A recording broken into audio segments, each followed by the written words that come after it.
right, welcome back, guys, to Fake Tea Lounge. Welcome. And today we're going to talk about Therapy.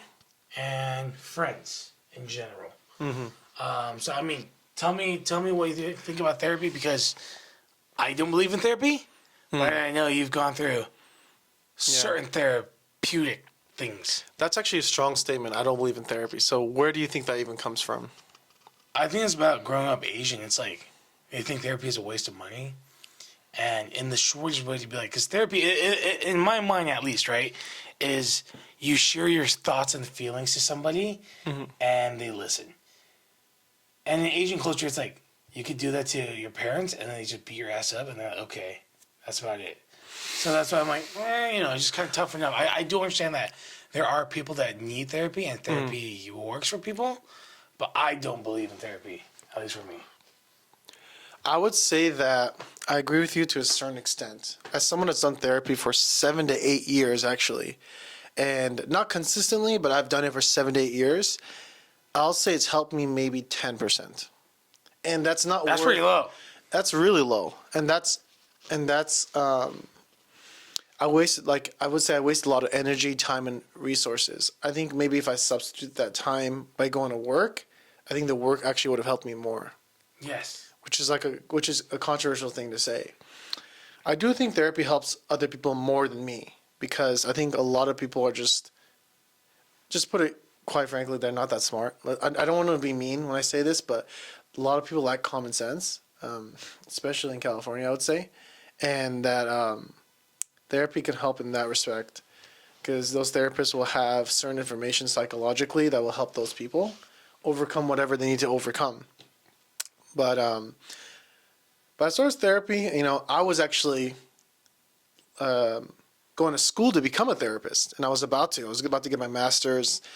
I had my own situation, which I won't get into. But yeah, back to the therapy.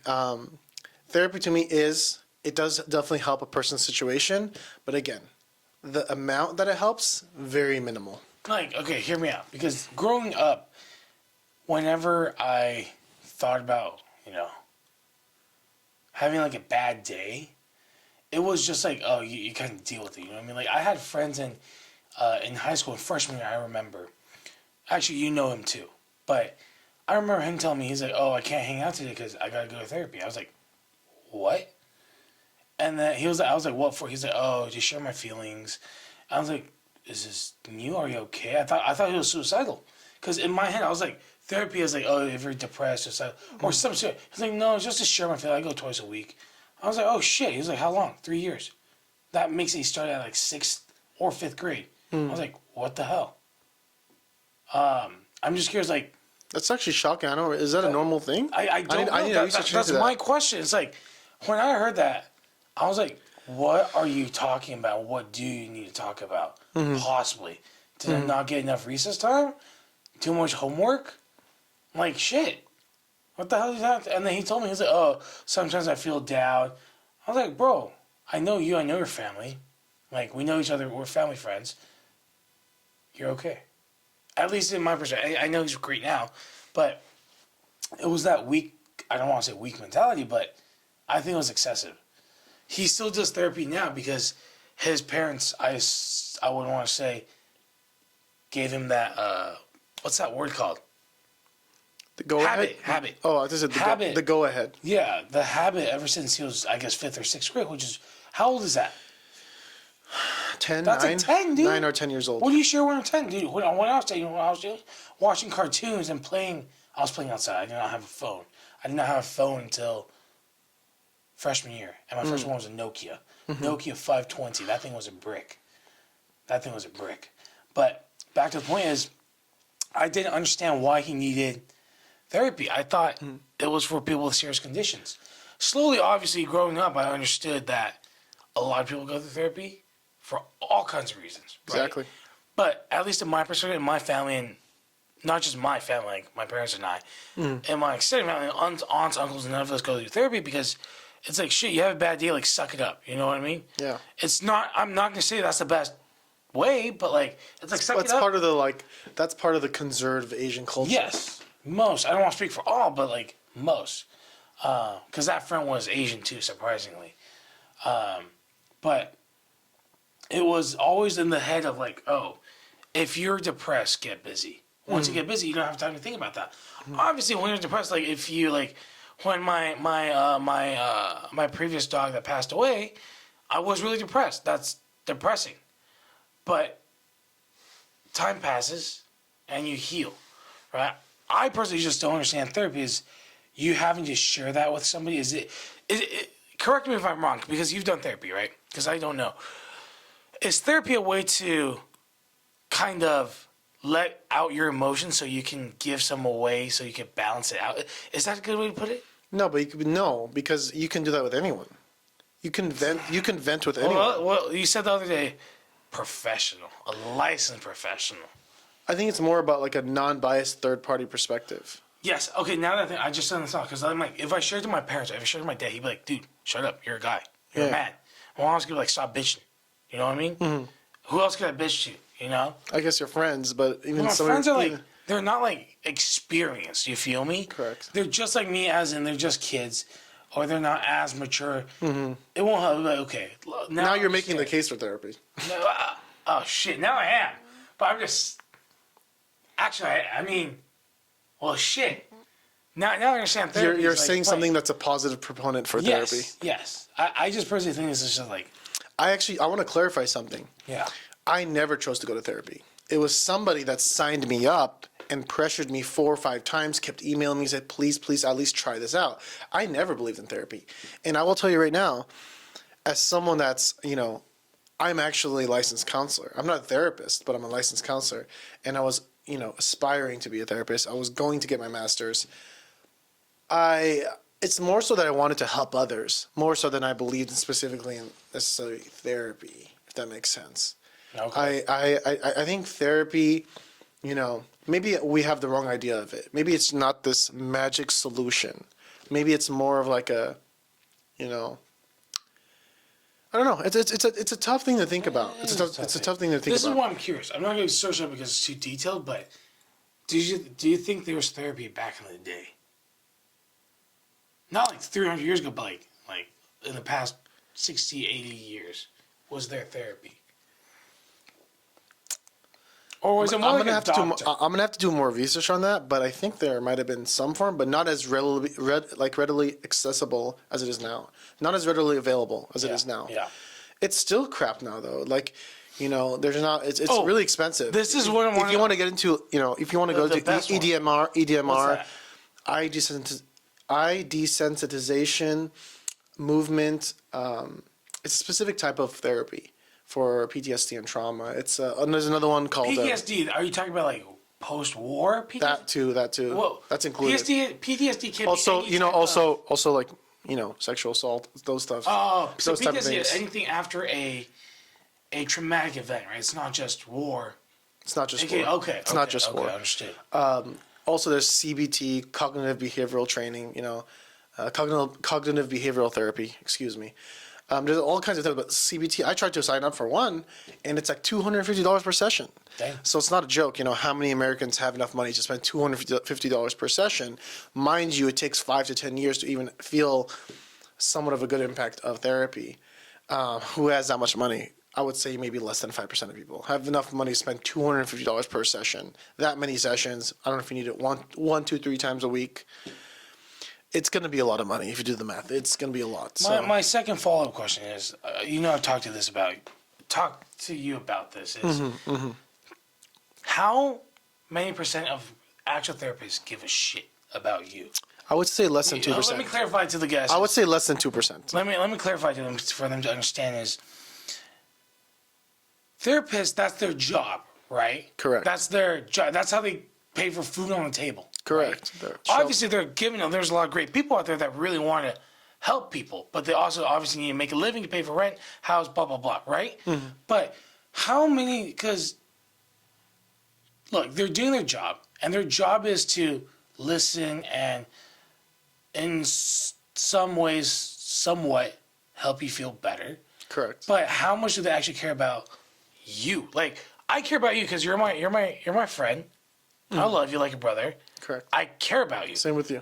But that therapist, let's say if they were assigned to you, you know what I mean? This goes in the same way of saying, you know how the police reads you like Miranda rights or the laws or whatever? Yeah. And they, oh, if you can't afford a lawyer, provide one. Yeah. That lawyer is on your side because they're assigned to you. You feel me? Correct. Versus like a lawyer you find is like, oh, okay, they're getting paid a lot. They have incentive. You feel me?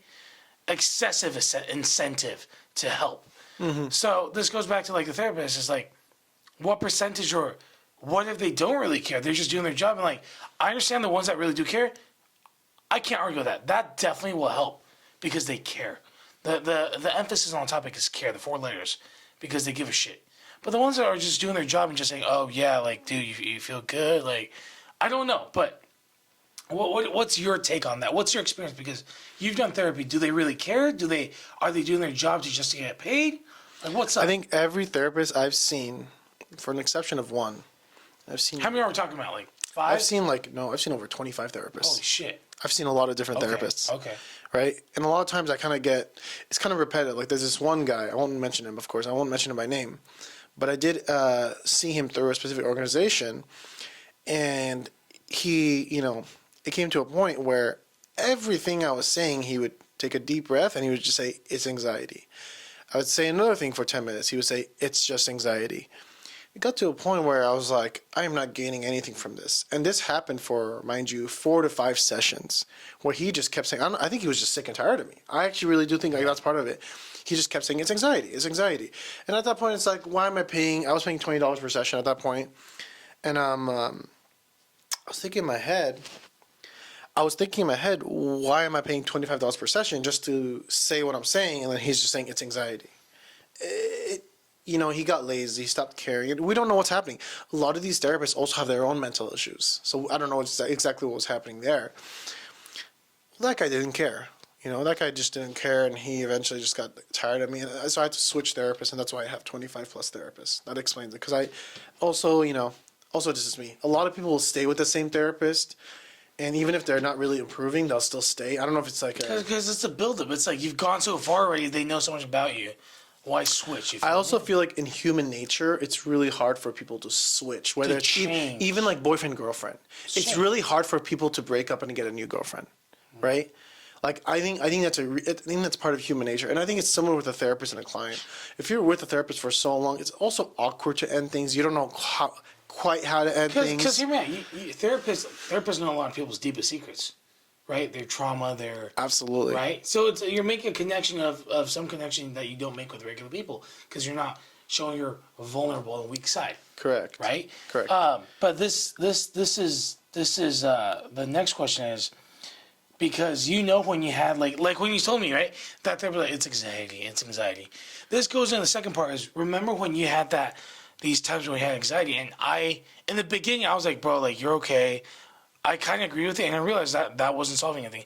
So if you remember, I moved on to my second phase, which was like, bro, I gave you like the truth. I was like, no, you have anxiety, you have this. But I came from a friend's perspective and not a therapist. That didn't work. And you remember my third phase was just me getting mad at you. And I think that is scary, but that was the most effective out of the 3 phases. Mm-hmm. Giving a therapist can't do that. Because they're just not that close with you. Also, they're not legally allowed. They're not legally to do that, right? Things, yeah. Because what if something happens? They're just legally not allowed to do certain things. Oh. And one of them is like lose temper or lose control. So they can lose their license. Yeah. But your first question was how much percentage cared? Only one kind of cared. So even that one out of the 25 one out of the 25 plus that cared, even her, she was. Does she care as much as you care about me? Well, obviously 1/10. Not. 1/10. So I would say, to answer your question, listen, the last therapist I had, again, I won't mention her name, I would be in the middle of a sentence, and it'd be like 1 minute left or like 5 minutes left, and she'd be like, oh, let's wrap things up. Yeah. And she was one of the most brutal. She was very smart, but she was one of the most brutal therapists I've had. She was just, like, she just didn't give a fuck. Like, she was just like, she didn't even care if I realized that, like, it was just a professional relationship and that's it. Which is, I guess, kind of fine. But if you're in the therapy world, right, if you're in a therapy counseling session, those moments, in my opinion, are very critical, which is why I wanted to get into therapy. Because if I was someone that really cared about my client, I would let them finish that thought. I would actually go 10 minutes extra. I would add 10 Hold minutes. up, this goes a second. Hold on. I would add 10 minutes to the session just so we can solve this problem. Maybe put her mind at ease a lot more. But this therapist I was with, she would just be like, oh, let's wrap things up. Oh, like, we're done. Oh, like, okay, let's talk about this next time. It's like, am I going to remember what I was talking about next time? But she doesn't care. And that's a huge issue. If you're a therapist that doesn't care, or even when you call those hotlines, those specific hotlines, the crisis, and I won't say that other word, self-unaliving hotline. A lot of those counselors, they say basic generic AI ChatGPT advice, right? They don't really help. And there's not just me complaining. There's been multiple complaints about those hotlines. Now, sometimes they actually, in my opinion, like they make the person emotionally worse. It's a very controversial thing to say, but it's true. And whether that drives them more towards to commit horrible actions, that's very doubtful. But the point is, they're not helpful. They're not as helpful as they can be. And I think hopefully one day I can launch my own hotline company where I would, I know there's legal things I have to go through. I have to really review a lot of different things. But I really want my counselors on the hotline that I create to be more open to giving actual genuine advice, to giving actual helpful advice that will help the person move forward. Not, oh, we're here for an emotional support. How far is this type of basic NPC emotional support going to take someone? It's going to do very minimal in helping someone out of a very bad situation. And I speak out of firsthand experience, and I speak out of, seeing other people and talking to other people in a similar space as that, going through mental suffering, mental trauma, whatever it is. I completely agree with that. But my second question is, actually, I don't know what question, Mom, but because you said you would be great, right? 100%, but think about this. I can't speak for all the therapists, right? But what if you've been a therapist for 5-10 years? You're dried out. You're like, holy shit, just another of the same case. Because obviously, whenever you start something, right? Whenever you do something when you start, unless you have crazy passion for it, it dies down. That's a cold, hard truth, right? Mm-hmm. And imagine your job every day is to listen to negativity from negative people with negative thoughts and negative energy. You're tired out. You bring up a really good point. It's not only tired out. Actually, there's a lot of therapists that have been driven to commit horrible actions to themselves, all these different things. It's too much. Imagine hearing about all these different, imagine hearing about all these crazy, crazy problems from numerous different people. It's a lot to absorb. Those therapists are human too. Yeah. There's a limit to how much they can absorb. So it's a very difficult job. It's not for everyone. It's much more difficult than people think. But ironically, the people that don't care, I think have it a lot easier. I think if you care, you have it a lot harder, because. Because you care. Yeah, if you care, you have it a lot harder, and you're gonna really put so much more effort into trying to solve that person's problem. It's gonna be probably 20 times harder than another therapist that's just kind of like, you tell me, hey, I got in a car accident. I'm kind of worried. I'm thinking about all these what ifs. And if I'm that NPC kind of therapist, I'm like, hey, I'm so sorry you feel that way. Tell me more. Now, when I'm saying that to you, in my opinion, that doesn't really help, right? You can express stuff to me. Oh yeah, I was thinking about what if I ended that person's life, this and that. What's really going to help is time. What's really going to help is working. What's really going to help is you building that mental resilience. What's really going to help is just, And another thing is this. Can everything just be helped like that? That's another thing to think about. Can everything really be healed through therapy? Can everything really be cured through therapy? Can everything be healed through medication? I don't know. To me, I don't think so. It's one of the... I don't think so. I doubt it too. I think medications are 20% of the healing process. Yeah. I think therapy, again, like I told you, only helped me 10%. And I'm speaking out of someone with experience. I'm not speaking out of someone that's just willy-nilly, just a random person that's just heard about therapy or had friends that did therapy. I've actually done therapy. I've actually been in the psychology field. I have a bachelor's degree in the psychology field. So yeah, I think we can wrap this up shortly, and we can talk about the bad and the good friends, and how that ties also into this. 100%. Because I think, I'm not arguing, I'm just saying is that I think good friends are better than therapy because good friends are there Interesting. for actually giving a That's super shit. interesting. You know what I mean? Because this is what I mean by good friends. Okay, I'm not trying to hype myself up, but friends who are willing. All right, this is important. Friends who are willing to risk their relationship with the other friend to say the right thing that needs to be said are the real good friends. Friends that always keep you happy aren't good friends. Friends that always agree with you aren't good friends. Friends are willing to risk their relationship to make it awkward, to tell you what needs to be told. Those are real friends. Those are friends that are selfless. You know what I mean? It's like they're willing to make things worse in order to try to make it better and risk the friendship, right? Because bad friends, they'll agree with you on whatever. They'll be like, well, oh, you're this, you're that, hype you up, lie to you, and make you happy, right? Mm-hmm. You're always smiling. Real friends have real talk with you. It's like, hey, pull your shit together, right? When you were saying like a yes man, is that what you're trying to say? Not even a yes man. It's just shitty friends. A yes man, that's completely different. That's a yes man. I'm just saying shitty friends. It's like a lot of you friends that you had were enabling you in many ways to. It kind of reminds me of the NPC therapists that just provide that basic emotional support without actually genuinely helping. They weren't even from what I know and what you've told me, which is a lot. They didn't provide emotional support. They just agreed with you because they didn't want to further the conversation. That's A. B. They didn't want to get deeper, and nor did they really. Essentially, let me say this. It's interesting because I'm unaware of it. Yeah, let me say this. Easiest way is to just make things not awkward and make you shut up. If you don't complain about it and they agree with you, it's oh okay, he agrees, it's done, and they don't want to like open this new door of Pandora's box of arguing. I argue with you so many times and all the time, honestly, is because I'm not afraid of awkwardness, right? Because I'm not going to agree with something that I know, at least in my opinion, is wrong. I'm going to be like, no, like this is not right. I'm not going to agree with you. Mm-hmm. If I agree with you, I know that's hurting you. It's like when you had a bad day, I'm like, dude, I appreciate that too. Yeah, this is fine. You're overreacting. Let me give you this example, right? Me and your friend, person A, right? If you had a bad day, let's say you did something that was honestly supposedly your fault, you overreacted. I would be like, dude, stop bitching. It's fine. Get past it. Mm-hmm. Like, reflect on what you did because it's your fault. And it's not the other person's fault. You overreacted, blah, blah, blah. I'll do that with it. Therefore, I'm like, dude, yeah, screw that guy. That guy did this. Yeah, man, like, dude, screw that.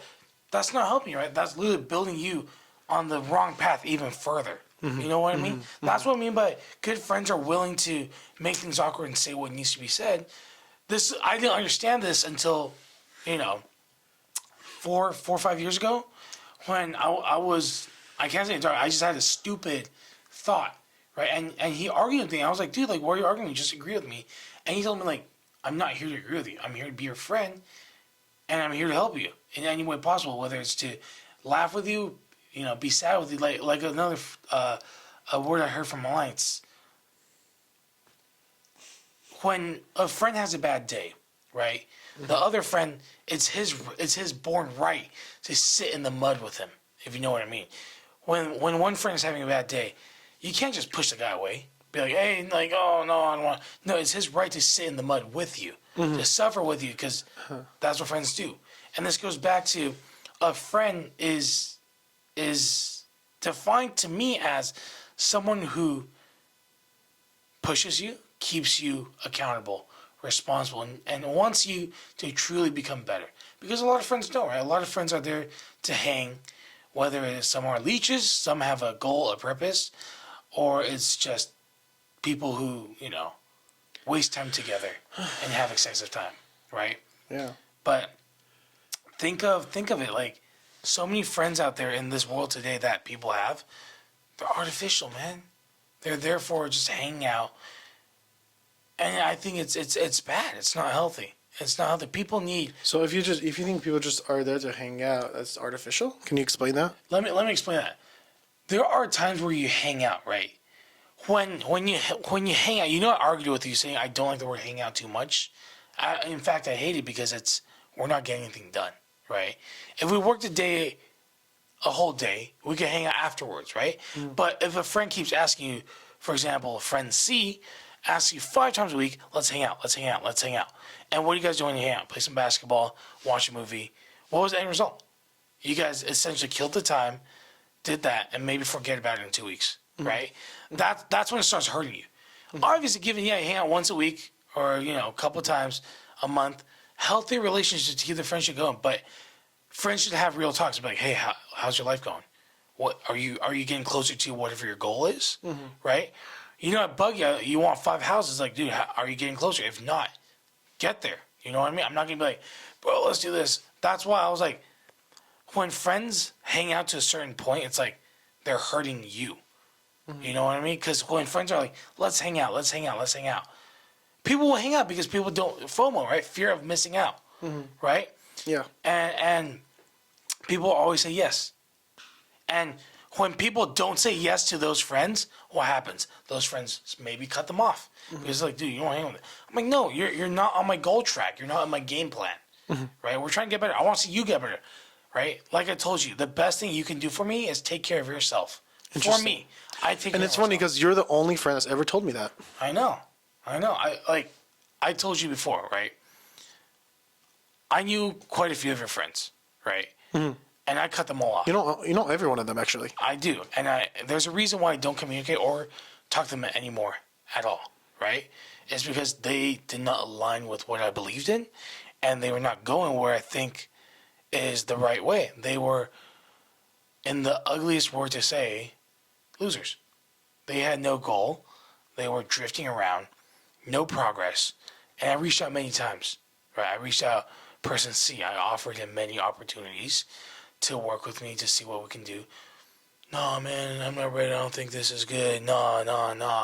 Oh, let's go watch a movie. I'm like, dude, I didn't finish talking. And you're like, let's go watch a movie. No, right? Oh, let's go play ball. Let's go to LA Fitness. Dude, like, I want to make money, man, right? We're here only for a certain time on Earth. Let's use that time wisely so that we can enjoy this time. And we're not just here paying bills, And this is why I select my friends. But he's also immature too. He's also more immature than you. This is all friends. Most people are immature. You're immature too. That's why we argue a lot at many times, right? I don't know why I got so mature. I do. Probably is because the shit I've gone through, the stuff I learned, and knowing that failure is not an option. Right? I gotta try my best. I gotta do this and do that. That's why I'm like, I don't know. Maybe I got lucky. Who knows? But the important part is so many friends nowadays are hang out. Eat this. Movie, basketball. They're all superficial. When another favorite quote, I'm going through a lot of quotes here, but what was the Japanese guy that said to John Wick in the 4th movie? Friends don't mean much unless they are there when it's inconvenient or something like that. It's like when times are convenient, friends don't mean shit. When times are inconvenient, that's when your real friends are there, right? How many real friends are there for you when you really, really need them in? I'm not saying a ride to this or that place, or can you spot me $20? I'm not saying, oh, can I stay over for the night? I'm not saying that. I'm saying real stuff, like, hey, bro, I don't know what I'm doing with my life, right? Do you think I'm on the right course? Dude, you're on the right course. You're on the right course. No, real friends are there to make you feel uncomfortable. Real friends are there to push you, and pushing you is never comfortable, right? That's why I'm like, people nowadays, and I know you have a couple friends in your circle that and you've experienced, have not been there for you in the correct way. Okay, so you're saying when it's inconvenient that the true friends will be there for you, right? Like, so person C, I looked at him as a true friend, right? Yeah. But when I was, and be honest when you assess what I'm about to say, person C, when it was inconvenient, when I was basically homeless, he didn't let me stay over at his house. So, so is that a true friend? Let me answer this. I know you. I know where you live. I would do the same thing. You asked me to. I told you no. because here's a different thing. Okay, he told you no for I don't know what reason. The main point is a reason. I told you no because I'm like, go fix your problem and go back and stop running. That was my answer to you. Start beretting? Stop. No. Stop running and go fix your problem. Oh. Right? Fix whatever your problem is that led you to wherever you were. And I know that could be fixed because it's not impossible. Okay. Right? I told you, fix your problems, face it, and go home. Right? What did he tell you? Was he just like, oh, no, dude, like, I can't. He found an excuse like, oh, I can't? Like, what was it? That doesn't make a true friend like, oh, it doesn't let you stay over. No, because like I said, a true friend, I made it awkward because I was like, no, you can't stay at my house. Because I know you can fix it and go back and face your problem. I made it awkward. If I was a friend, I'd be like, dude, I don't want to make it awkward. I'd be like, oh, okay, you can stay over. No, because I know that you could fix it and move forward, right? But what was his response to you? I feel like person C doesn't take me seriously. I think person C doesn't really. How do I explain it? Let me take a time. Let me take a little bit to process what I'm about to say. I think when I was going through that thing, I had a lot of growing to do, right? And I was not really proactive in dealing with my parents. Yeah. And I was immature. I was immature. I was unreasonable. And I think person C is someone that doesn't truly. He might be on the autism spectrum. He doesn't really like you said. I always thought, he's a great friend, this and that, but he was never beneficial or supportive to me. It was more selfish. It was always, I noticed certain things about him. He was always like, I would drive through 2 hours for him. He wouldn't even drive 8 minutes for me. And I noticed that trend. Like he also, let's play basketball. Let's play LA Fitness. I would be like, hey, dude, I don't want to go. He'd be like, no, you have to go. It's like, he wasn't really. Like you told me, he wasn't truly supportive, right? He was like. He grabbed onto you because you're available. He was so selfish that he actually told me to cut you off. Actually. Really? Yeah. I actually didn't know that. Yeah. I didn't know that. Yeah. So he actually told me to cut person P off, you off, a bunch of people because he wanted to. What I realized, this is my analysis of it. Yeah, that's freaky. He wants you all to himself. Jesus. Yeah, I think my analysis of it was the core of it is that he's selfish and he wants to do the same thing every day. He wants to go to Norms. He wants to go to the Huntington Beach. He wants to play LA Fitness basketball. And he wants to really do something like the same thing every single day. And he doesn't really, anyone that's like a threat to me and his friendship, he kind of wants to just, like you said, he wants me all to himself. And even if that's a detriment to me, right? Like even if he knows that me, let's say, being with you will make me more successful, will make me happier, he puts his own comfort above what's actually good for me. So he basically,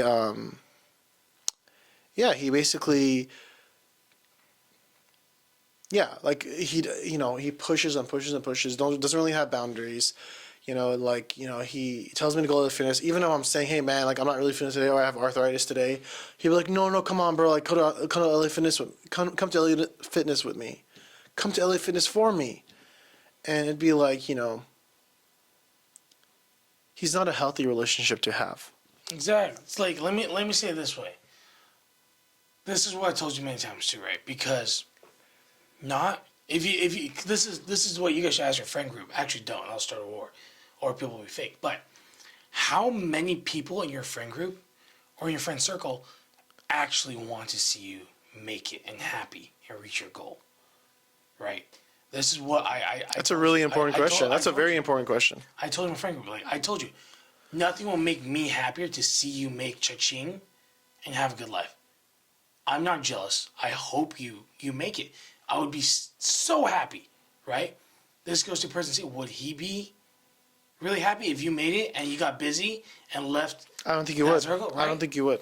I don't think you would. Not. This goes beyond like just having you to himself, but this goes beyond like you. He's still a caterpillar, right? But if you became a butterfly, you're different, right? So he's gonna maintain you as a caterpillar, right? And this is what I told you and a couple of my other friends is how many friends actually want to see you succeed, right? Because most friends are like, I want to see that, but everybody wishes for your downfall. I know everyone says, oh, it's cliche. Oh, everyone wishes. No, your parents want to see you succeed. Your friends, question mark. You know what I mean? I know you would be happy if I succeed. Of course. I would be happy if you succeed. I know 3 other friends that I genuinely know that wishes only for my success, right? And I know some that on the face it looks like, oh, I wish you built well. Obviously, they don't really care. They're like, don't think much of it. But I'm not a dumb person. I can tell who genuinely wishes for my success because no matter, life is always a competition. This is when I was A lot of people have fake friends, I will say. A lot of people have fake friends. I don't want to use the word fake. It's not fake. It's human nature. This goes on to what I'm about to say is when I was in 2nd or 3rd grade, I was in summer camp. And one of our counselors said, everything is a competition. Everything. I was like, no, I know. He's like, because it was obviously jokes and shit. It was like when you're eating a hamburger or we're chugging the water. And I thought about it, everything in life is a competition. Things exist for a competition. There are choices for a competition. School, life, career path, cars, everything. What we use, what we wear, what we say, where we live. Everything is obviously there are people who don't compare, right? They live probably a really happy life on their terms, right? But everything is life is a competition. And you with friends, it's a competition. At the end of the day, it's a competition. Very few people want to see you be better because it's like, dude, like, hey, come down here with me, or I want to be on top of you for safety. But I feel like some people that say they come down here with me is just, and I think my dad does that with me. I know you say parents want you to succeed, but I think the whole come down here with me, I've been seeing that a lot with my dad, for sure. No. Excuse my language, but shut the fuck up. Your dad's very successful. Okay, he has a great track record. You have worried him so much that he's like, okay, your family, which we'll go to on the next episode, is crazy. I know your father. He wishes you could be independent so you could get out of his life right now and he could have his freedom, but you can't. So please don't say that about your dad because I'll be like, dude, come on. Are you still that mature? Your dad wishes for your success so you could be independent. But you're very dependent right now. So your dad has to take care of this and that. And given the personality that he is with his big personality, it just spirals to a Category 5 tornado. It goes wild. Okay. He wishes for your success, so he wishes for you and your brother's success and your sisters, so you can all fly off as independent birds. I guess I'll rephrase myself. Not financially. Not financially. I was not referring. I think every way possible, he wants you to be independent, which that is your goal, to be independent. I was specifically referencing more like Armenian culture. I feel like when like. Let's say I hang out with the gay friend that I used to have. Yeah. Right? I feel like it was a really, really big deal. And when it really shouldn't have been. Define that. Like, I think he has different goals in life than me, right? I think that he for whatever reason, he wants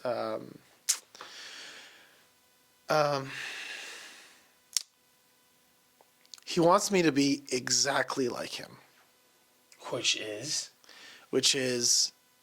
misogynist. Rich, successful. Which is rich. You're looking at his which is bad rich. side. Well, let me finish. Misogynist, rich, hardworking, conservative. Take out misogynist. The rest of you are pretty good. Keep going. I think you're pushing something. Really pro-Armenian. That's another huge thing. That's his background. You know what I mean? It's like when we saw the hockey game for U.S. and Canada, we're pro-America. It's like, dude, like, hell yeah. I'm American. I'm not Armenian. And that's like that's like a huge thing, man. Like that's a huge thing. Like my dad has screamed at me in the middle of Home Depot because I said two English words. Like there is a huge disconnect, man. There's a huge disconnect because he's really more Lebanese. He's more Armenian than he's American, right? He created his success in America. But who he is more Lebanese, Arab, Armenian. And when I meant to say, maybe I should have been more clear in what I was specifically referencing, that he kind of tries to bring me down to him. I don't like Arab culture. I don't like Arab culture. I'll be honest with you. I don't like Arab culture. I think what you're trying to say is, or what he's trying to do is, because I know your dad pretty well. Pretty well. Not as much as me, though. Obviously. Well, Yeah. oh, come on. Yeah. Obviously. I grew up in there since I was 2. But he just wants you to be more like him. So, because in his mind, and in my mind, and in the general public, I know what you're going to say. No, let me say it. He's successful. Oh, I thought you were going to say I'm a loser, but No, he's successful, and he wants you to be more like him because that, in his ideology and his mind, that's successful. That is similar. Like he's successful, I'm a loser. It's kind of similar. No. Because you're arguing that you don't want to be like him, blah, blah, blah. That in his ideology is that's his success, and he wants his son to be more like him because he thinks if you're more like him, you can be as successful like him. Do you catch my drift? If not more, which is what he says. Yes, Yeah. exactly. So it's not the way that he tries to pull you down. It's he wants you to be like him. A lot of parents are that. Sometimes it's hurting. Sometimes it's bad. In Asian culture, it's terrible because a lot of Asian parents aren't the most successful. They have a safe job, and they want the kids to not dream too big. They want a secure, safe job, like a teacher, a nurse. Great jobs, right? But they won't want them kids to dream higher. Terrible example, but for example, if Asian kid wants to be like, oh, I want to be a F1 driver, right? Parents are like, dude, no, you're gonna be a doctor and work 9 to 5 for 5 days a week for the rest of your life. Yes. Because that's safe and you know you can do it, right? So sometimes it's hurting like that where they drag you not down, but it's their ideology of what they think is the best for you, which may be wrong, right? But that's what I think it might be wrong most of the time.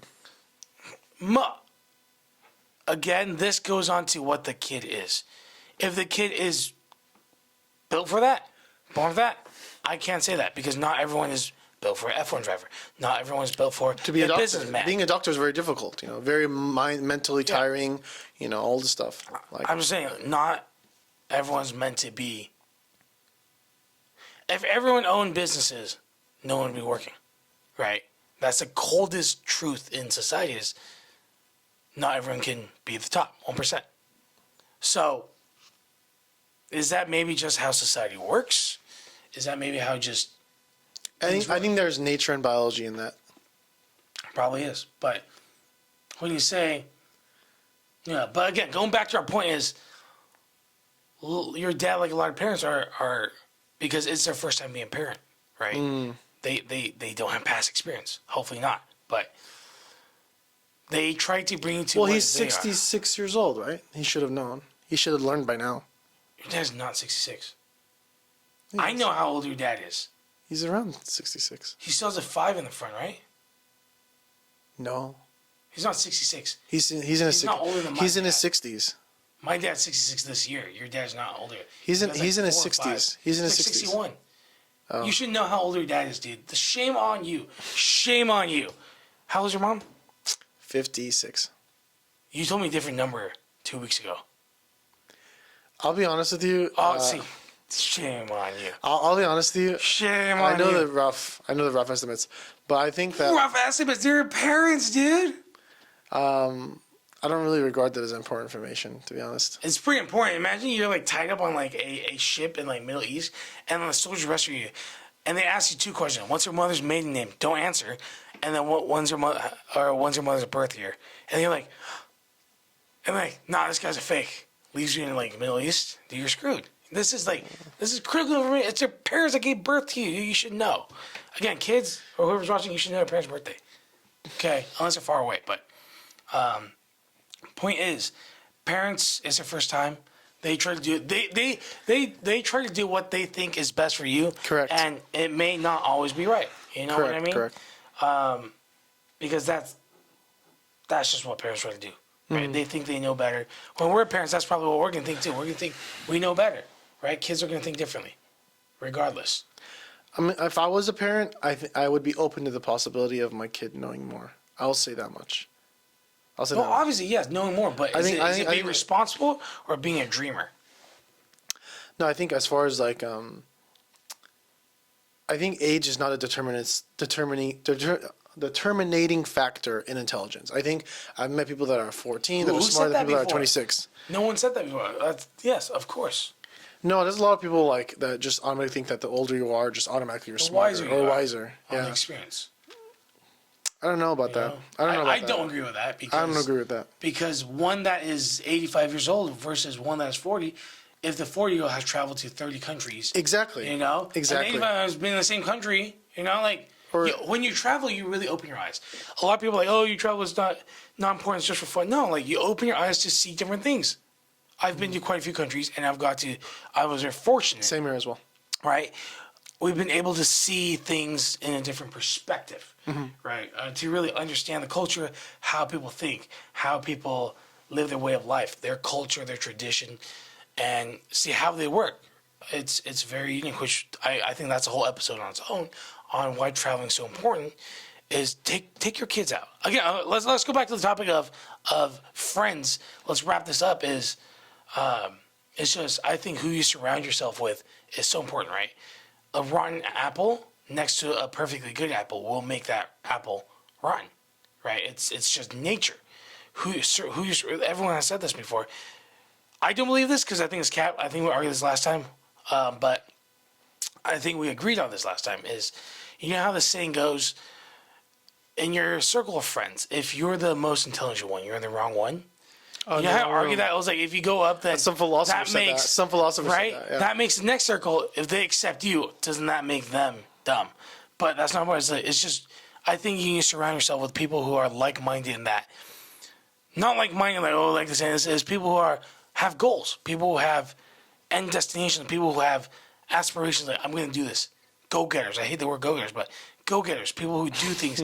Take initiative. Why do you hate the word go-getters? I don't know. People overuse it. I mean, I overuse words too, but it's just like people who take action and want to move forward. Correct. And force you to move forward. Correct. And that's what we're in. Absolutely. Not friends that are there to be like, oh, let's hang out, let's drink beers, let's watch the game on Sunday.